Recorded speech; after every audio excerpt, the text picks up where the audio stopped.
Hi guys, Ricky Martin here and welcome back to our behind the scenes journey of the game collaboration between Bandai Namco, Digix Art Studio and Aardman. Today we're talking about the music. It's an important part of the game that can heavily influence the tone of a scene or a level. The team have been working with an incredible roster of talented people, and to hear more about it, we go to the legendary Abbey Road recording studio in London. This is 1111 Memories Retold, behind the scenes. In 1111, the music plays the first role in the game.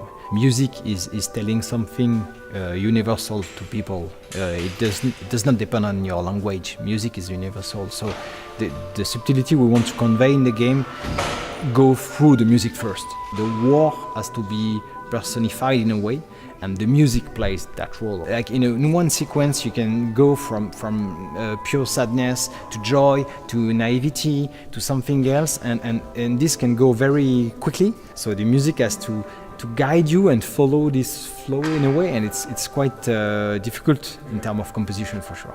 I'm very happy because we finally could work with Olivier Derivière. It's been years we want to work together.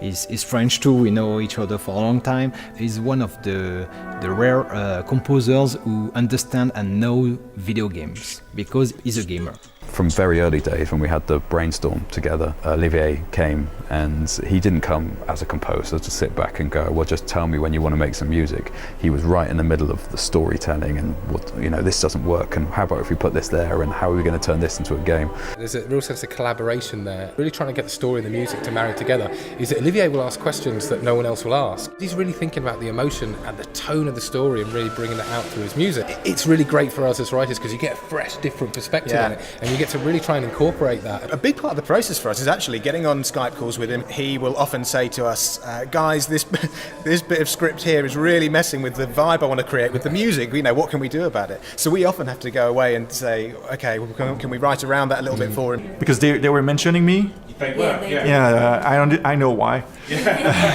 I worked very closely with the writers, so Steven and Sharky. We've been discussing on a daily basis the characters. The music now is much more about telling the story. Very dramatic, but also very cheerful, very sometimes like absurd.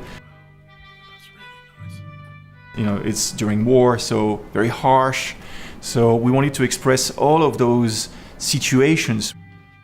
The two characters, they are speaking like as narrators, and the music is supporting that.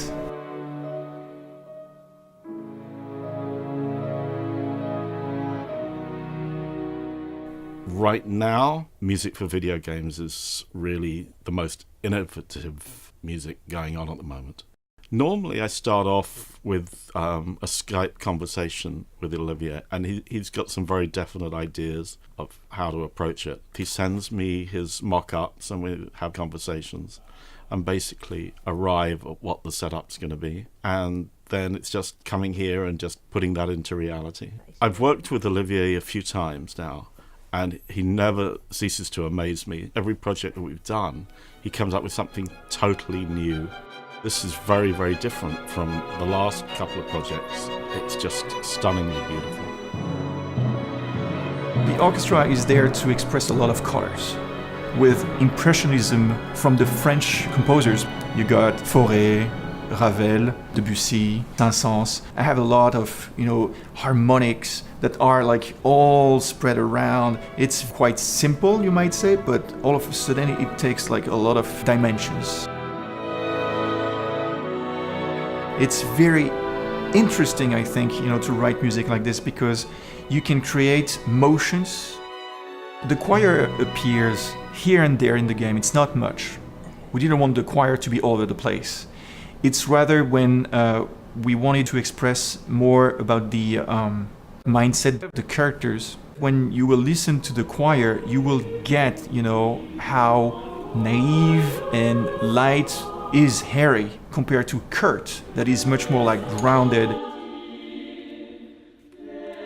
Well, I think I've been very lucky to work on this game because number one, Digix Art with Johan Fanny's, the creative director, I enjoyed his previous game.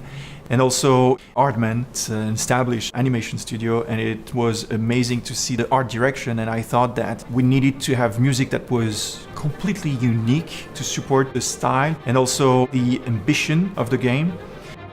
With this music pushing, driving you forwards, how does that change the way you're going to play and interact with stuff? So we've got a synthesized, like, basic version that's current in the game. My expectation coming here was that it would kind of be the same, but with live instruments, and I was totally wrong. It's like when you're here, you realize that the humans behind it, not just the quality of the sound, but the actual emotion that goes into it, is so dramatically above what you've been listening to so far. At the beginning of this project, we never knew that we're gonna end up here, like in Abbey Road, with the London Philharmonia Orchestra to record the OST of the game. That was supposed to be a small indie game at the beginning, but with meaning. Being here today is something.